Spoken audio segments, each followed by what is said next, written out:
நான் உங்கள் சவிதா கிருஷ்ணராஜ். இன்றைக்கி நம்ம பார்க்க போகிறது இன்ஸ்டன்ட் கர்ட் கறி. ஸோ அதுக்கு தேவையான பொருட்கள்: கர்ட், வெங்காயம், மஞ்சத்தூள், மிளகாய்த்தூள், சர்க்கரை, உப்பு, நெய், பூண்டு, ஜீரகம், கொத்தமல்லி. ஸோ இது ரொம்ப சிம்பிளாக பண்ணிடலாம், ஒரு 5 நிமிஷத்தில் பண்ணிடலாம். ஸோ இப்போ பார்த்திங்கன்னா நெய் நம்ம போடலாம். இதுக்கு ஒரு 3 ஸ்பூன் அளவுக்கு நெய். ஸோ நான் நார்மலாக நம்ம ரெகுலராக சாம்பார் அந்த மாதிரி கறியெல்லாம் நம்ம பண்ணுறதுக்கு முன்னே இந்த மாதிரி நம்ம பண்ணோன்னா ஒரு டிஃப்ரெண்ட்டாகவும் இருக்கும், ரொம்ப நல்லா டேஸ்டியாகவும் இருக்கும். ஸோ இப்போ வெங்காயம் போட்டுக்கலாம். வெங்காயம் பொடிசாக நறுக்கி வச்சுக்கோங்க.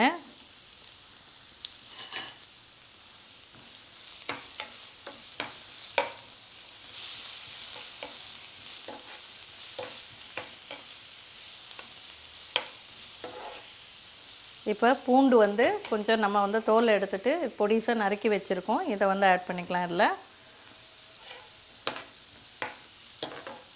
இது இன்ஸ்டண்ட்டாக நீங்கள் பண்ணுறது என்னென்னா, பேச்சுலர்ஸ் எல்லாம் நீங்கள் கஷ்டப்பட தேவையில்லை. ஸோ 5 நிமிஷத்தில் தயிர் பேக்கெட் இருந்ததுன்னா வீட்டில் 5 நிமிஷத்தில் இந்த கறி பண்ணிடலாங்க நீங்கள்.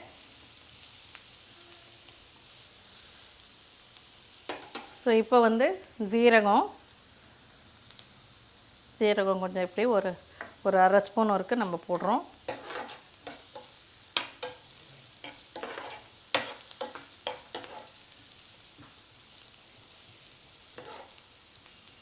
ஸோ முதல்ல வெங்காயத்தை பூண்டு எல்லாமே போட்டுடுங்க. அதுக்கப்புறம் சீரகம் போடுங்க. ஸோ உங்களுக்கு அந்த ஃப்ளேவர் நல்லாயிருக்கும்.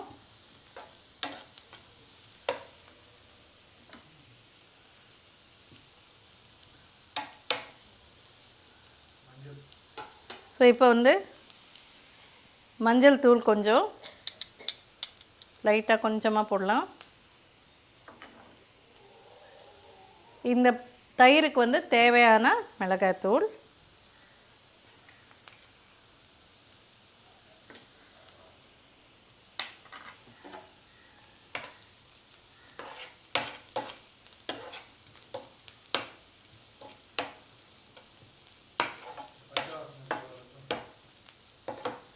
ஸோ இப்போ இது நல்லா பச்சை வாசனை போகிற வரைக்கும் நம்ம நல்லா வதக்கிடலாம்.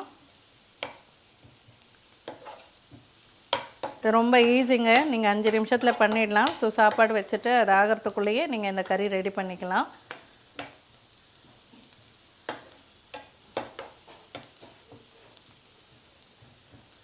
ஸோ இப்போ இது வெந்துடுச்சு. நான் இப்போ ஸ்டவ் ஆஃப் பண்ணிடுறேன். ஆஃப் பண்ண அப்புறம் தான் இந்த தயிர் நல்லா ஸ்மூத்தாக இருக்கணும், கட்டி கட்டியாக இருக்கக்கூடாது. நல்லா பீட் பண்ணிக்கோங்க. பீட் பண்ணிவிட்டு இதில் ஆட் பண்ணிக்கலாம்.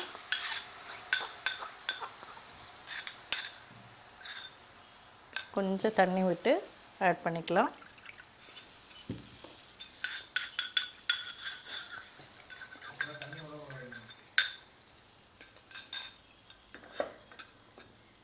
ஸோ இதோட இப்போ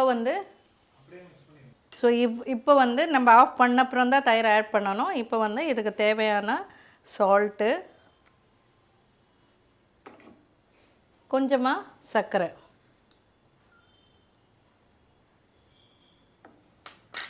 அவ்வளோதான். ஸோ இதை நல்லா மிக்ஸ் பண்ணிடலாம். நம்ம இது நீங்கள் புலாவ், வெஜிடபிள் ரைஸ் இந்த மாதிரி எல்லாம் பண்ணிங்கன்னா, வெறும் தயிர் பச்சடி பண்ணுறதோட இந்த மாதிரி பண்ணி சாப்பிட்டிங்கன்னா டிஃப்ரெண்ட்டாகவும் இருக்கும், டேஸ்ட்டாகவும் இருக்குங்க.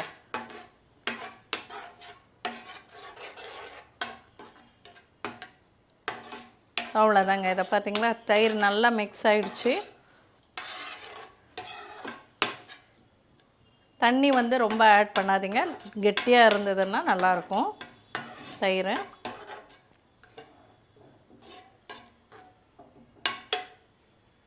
ஸோ அவ்வளோதாங்க. ஸோ கர்ட் கறி ரெடி ஆகிடுச்சு. நம்ம இப்போ இந்த சர்வ் பண்ணிடலாம். ஸோ இவ்வளோதாங்க, இது ரெடி ஆகிடுச்சு. இப்போது கர்ட் கறி ரெடி ஆகிடுச்சு. இதை பாருங்கள், இந்த மாதிரி இதில் போட்டு பவுலில் போட்டுடுறேன். ஃபைனலாக கொத்தமல்லி நீங்கள் இதில் ஆட் பண்ணி மிக்ஸ் பண்ணி சாப்பிட்டுக்கலாம். ஸோ அவ்வளோதாங்க. ஸோ கர்ட் கறி ரெடி ஆகிடுச்சு. இன்ஸ்டன்ட் கர்ட் கறி ரெடி ஆகிடுச்சு. நீங்களும் இதை செஞ்சு பாருங்கள். நாளைக்கு இன்னொரு டிஷ்ஷோடு உங்களை சந்திக்கிறேன். நன்றி, வணக்கம்.